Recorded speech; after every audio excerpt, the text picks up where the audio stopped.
نصیر شاہ والے خط میں لکھا تھا نا ہاں کہ آیا بغیر علم کے آیات میں بات نہ کریں، ہاں بغیر علم کے آیات میں بات نہ کریں. ہاں ہاں تو اس سے اگر یہ مراد لیں کہ قرآن میں سمجھنے کے لیے عقل ہی استعمال نہ کرنا ہو تو یہ لینا صحیح ہے مراد؟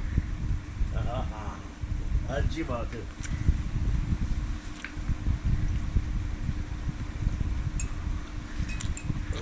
قرآن میں عقل استعمال کرنے کا دو طریقہ ہے.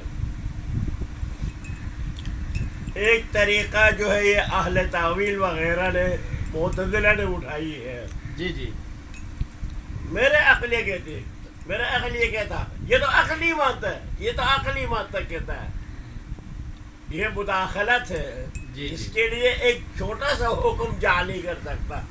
صحیح ہے. ہاں تو اسے بولا بس شریک شریعت ہے، جی جی شریک در قرآن ہے. صحیح ہے.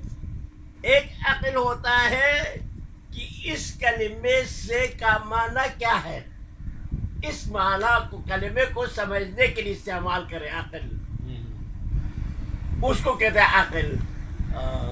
یہ تو کرنا پڑے گا نا، کلام کے سیاق کو سباق کو جوڑنا عقل کا کام ہے نا. یہ پہلے یہ کہا ہے بعد میں یہ کہا ہے، یہ تو عقل ہی سے ممکن ہے. تو اس کو ہم کیا کہہ سکتے ہیں؟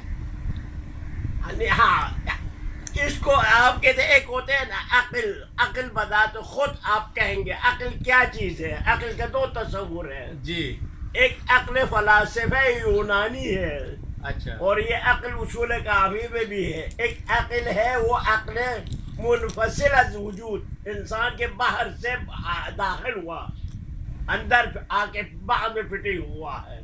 ایسا عقل نہیں ہمارے پاس. اس عقل کو قرآن نہیں مانتا ہے.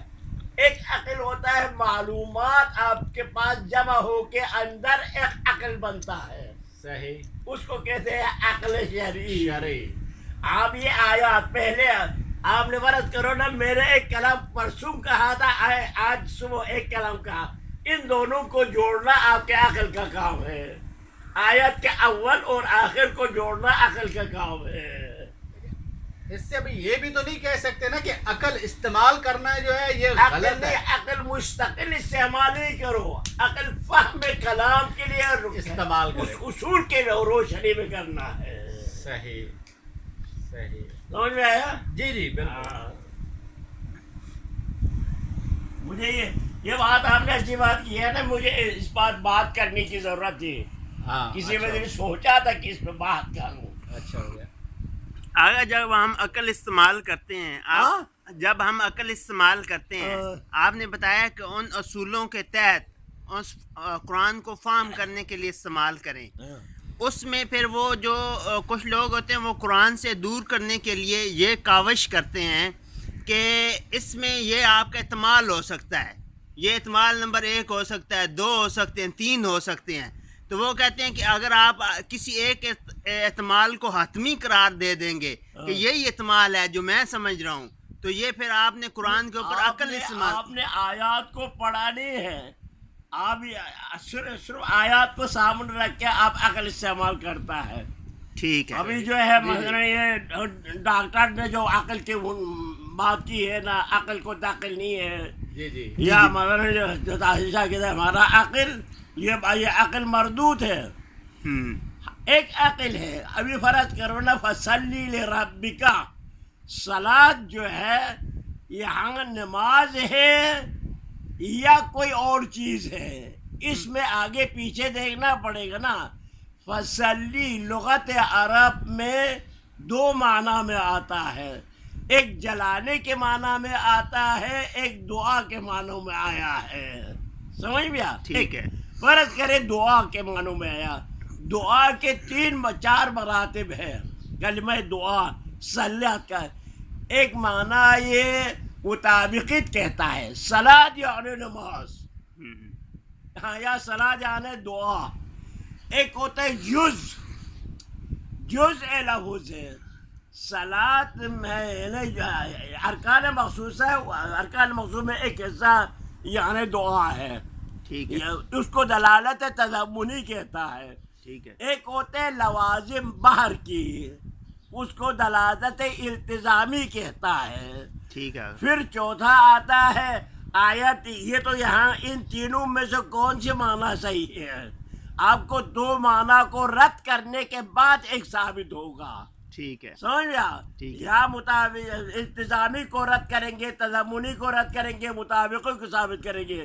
مطابقی نہیں ہو سکتا، تضمنی بھی نہیں ہو سکتا، صرف التزامی رہ جاتا ہے. تو یہ ہوتا ہے مفروضاتی. ٹھیک ہے. جو اس کو کہیں گے مفروضات ریاضی کہتا ہے. ٹھیک ہے. مفروضات ریاضی عقلی ہے، اس کو کوئی رد نہیں کر سکتا. اس مسئلے میں 10 احتمال ہے. 10 احتمال میں آپ کے پاس 9 احتمال ہے. 9 احتمال ایک جو ہے اس کا نہیں بنتا ہے، تب بھی 1% ہی مشکوک رہے گا یہ دعویٰ. ٹھیک ہے. ٹھیک ہے. آگے سمجھ. سورہ نمل کی. جی جی جی. سورہ نمل 40. سورہ نمل کے ومن عنده، یہ ضمیر کون ہے؟ یہ علم کون سی علم ہے؟ یہ کہنے والا کون ہے؟ قال الذی عنده علم الکتاب. یہ کون ہے ہمیں پتہ نہیں ہے. جی. یہ بات ہم نے غلط کہی ہے، پتہ نہیں ہے. یہ آیت 4-5 پہلے سے شروع ہوتا ہے. اس سے پہلے جی جی. وہاں شروع ہوتا ہے ہود اور سلیمان کے بعد. جی. سلیمان نے کہا ہود کہاں گیا؟ ہود نے کہا کہ میں وہاں گیا تھا. اب بات کرتے کرتے ادھر آ گیا قال الذی عنده. قال میں ایک ضمیر ہوتا ہے ہوا. یہ ضمیر پہلے ذکر ہونا چاہیے.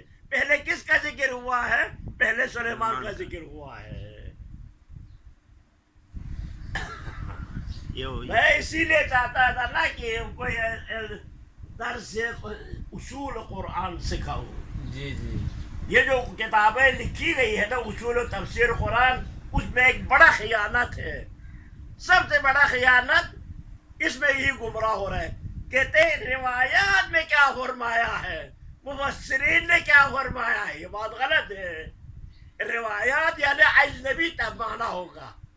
آپ کو پہلے مرحلے میں دیکھنا ہے کہ اس کلمے کا معنی کیا ہے. ٹھیک ہے. تو یہ جو شان نزول کہتے ہیں، ہاں شان نزول جو ہے وہی روایت ہے. وہ روایت میں آئے گا نا. وہ روایت کہتے ہیں نا. صحیح.